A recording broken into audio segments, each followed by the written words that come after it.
فرق ہے. تو مولا حسن علیہ السلام کو جو مولا علی نے وصیت کی تھی وہ عین قرآن کے مطابق تھی. الحمدللہ اگر یہ چیز آپ کی مان لی جائے تو اس پلانٹ ارتھ پہ سب سے بڑا اگر کوئی مشکل کشا ہے نا مخلوقات میں تو وہ سورج ہے. سورج کی وجہ سے زمین پہ زندگی آباد ہے. ساری فصلیں سورج کی وجہ سے اگتی ہیں, پکتی ہیں, ان کو جانور کھاتے ہیں, ہم کھاتے ہیں, جانوروں کو ہم کھاتے ہیں. یہ سب کا سب نظام, دنیا میں ہواؤں کا چلنا, بارش کا برسنا, گلیشیئرز کی فارم میں پانی کا سٹور ہونا, پھر سورج کی تپش سے اس کا پگھلنا اور وہاں تک پہنچنا بھی ایویپوریٹ ہو کے سمندر سے, یہ سب کچھ سورج کی وجہ سے ہے. موسم بھی سورج کی وجہ سے بدلتے ہیں.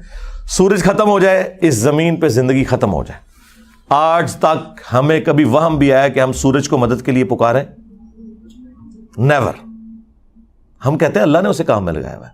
اگر تمہارے بابے کوئی کام کر بھی رہے ہیں, سپوز یہ جھوٹا عقیدہ for the sake of argument مان بھی لیا, تو کرنے دو ان کو یار. کیوں پکارتے ہو؟ اللہ کو پکارو. بارش کون برساتا ہے؟ اللہ. ڈیوٹی کس کی ہے؟ فرشتوں کی. اگر ہم فرشتوں سے بارش مانگیں گے, اور اللہ کے فضل سے آج تک کسی شیعہ بریلوی نے نہیں مانگی, نہ ان کے کسی مولوی نے, ہوں نہ میری سیدھی مانگنا شروع کر دیں کہ میکائیل بارش برسا دو کہ گرمی کا موسم قریب آ رہا ہے, نہ یہ کام نہیں ہو سکتا. بخاری مسلم میں آیا نبی علیہ السلام نے صلاۃ الاستسقاء, بارش مانگنے کی نماز پڑھی, اس کے بعد دعا فرمائی ہے. That's all.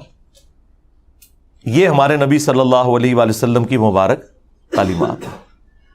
تو یہ ہے رحمانی توحید کہ صرف اللہ کو پکارنا ہے دعا کے لیے. باقی ساری باتیں جو آپ کو بیچ میں بتائی جا رہی ہیں یہ دھوکہ بازی ہیں. اس پہ تو آپ کو پتا ہے میں گھنٹوں بول سکتا ہوں. یہ میرا فیوریٹ ٹاپک ہے. اس کائنات کی تخلیق کا مقصد ہی عقیدہ توحید کی پہچان ہے. تو میں نے وقتاً فوقتاً مختلف ویڈیوز ریکارڈ کروائی ہیں. دعا صرف اللہ ہی سے, آج سے آلموسٹ 10-11 سال پہلے, جو ہزاروں نہیں لاکھوں لوگوں کی ہدایت کا سبب بنا. لوگ مجھے کہتے ہیں دوبارہ ریکارڈ کروائیں. میں کہتا ہوں نا, اس وقت جو میری کیفیت, جو سوز و گداز تھا وہ مجھے ہی پتا ہے, تو اسے دوبارہ ریکارڈ کرانے کی ضرورت نہیں ہے. ویسے میں نے اس سے بہتر فارم میں مختلف اوقات میں ویڈیوز ریکارڈ کروائی ہیں. توحید سے متعلق 10 دھوکے, یہ میری HD ریکارڈنگ ہے, جو بعد میں ایک ایک ریفرنس لگا کے 5 دھوکے یہ قرآن سے دیتے تھے امت کو, اور 5 احادیث سے اپنے بابوں کو پکارنا ثابت کرنے کے لیے میں نے بالکل موتیوں کی طرح ایک ایک چیز واضح کر کے کلیئر کیا اسے. پھر یہ کہتے تھے شرک تو اس امت میں ختم ہو چکا. بالکل جھوٹ بولتے تھے, آؤٹ آف کانٹیکسٹ وہ حدیث پیش کرتے تھے. مجھے اپنے بعد تم سے شرک کا خوف نہیں. وہ پھر میں نے ایڈریس کیا اسی نام سے, مجھے اپنے بعد تم سے شرک کا خوف نہیں. وہ ویڈیو آپ دیکھیں. پھر وسیلہ اور توسل کے نام پہ دھوکہ دیتے تھے کہ جی انجینئر صاحب وسیلے کو نہیں مانتے. کون بدبخت ہوگا جو وسیلے کو نہ مانے؟ ہم ہی تو مان رہے ہیں کہ اللہ اور مخلوق کے درمیان وسیلہ پیغمبر ہیں, بابے نہیں ہیں. جدہ لوکی کلمہ پڑھ دے او محمد اور تے میاں محمد بخش اور. ہاں, تو وہ پھر میں نے ویڈیو ریکارڈ کروائی, وسیلہ اور توسل کے نام پر دھوکہ. نام وسیلے کا یوز کرتے ہیں اور پکارتے ہیں ڈائریکٹ بابے کو, استغاثہ کرتے ہیں. استعانت کو وسیلے کا نام دیا ہوا انہوں نے. غوث پاک آپ کے گناہگار مرید آئے ہیں, ہماری جھولی بھر دیجیے. جنتی دروازہ ہے خواجہ صاحب کا, جو دروازے سے نکلے گا وہ جنتی ہو جائے گا. میرے بگڑا وقت سوار دو, میرے خواجہ مجھ کو نواز دو. اور جن لوگوں نے اس کے سوا اور دوست بنائے ہیں وہ کہتے ہیں کہ ہم ان کو اس لیے پوچھتے ہیں کہ وہ ہم کو اللہ کا مقرب بنا دے.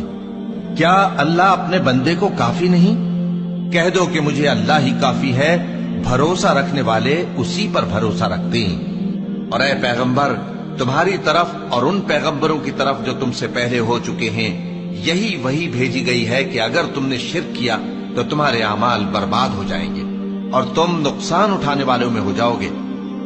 بھائی زیادہ زیادہ وسیلہ یہ ہو سکتا ہے کہ اے اللہ تجھے تیرے نبی کا واسطہ, یا اس کا بیسٹ ورژن جو ہے وہ یہ ہے کہ اے اللہ جو تجھے اپنے نبی سے محبت ہے, ان کے اہل البیت سے محبت ہے, ان کے صحابہ سے محبت ہے, اس محبت کا وسیلہ تجھے پیش کرتا ہوں، میرا یہ مسئلہ حل کر دے. تو یہ تو بالکل درست ہے. اللہ کا اپنے پیغمبروں سے محبت کرنا یہ اللہ کی صفت ہے، اور اللہ کی صفات کا وسیلہ اس کے اسماء کا پیش کیا جا سکتا ہے. وَلِلَّهِ الْأَسْمَاءُ الْحُسْنَى فَادْعُوهُ بِهَا. لیکن اس کی بنیاد پہ ڈائریکٹ بابا پکارنا شروع کر دیا آپ نے. تو یہ ہے شیطانی توحید. وہ کہتے ہیں جی ہم وسیلہ اس لیے ڈال رہے ہیں کہ اللہ نے حکم دیا ہے سورۃ المائدہ میں کہ ایمان والو وسیلے کو اختیار کر لو. اوے وسیلہ بھی پھر پنجابی کا تو نہیں ہوگا نا، وہ اللہ کا بتایا ہوا وسیلہ ہوگا نا، نیک اعمال کا وسیلہ، اللہ کے پیغمبروں کا وسیلہ، کہ ان کے ذریعے آپ نے اللہ تک پہنچنا ہے.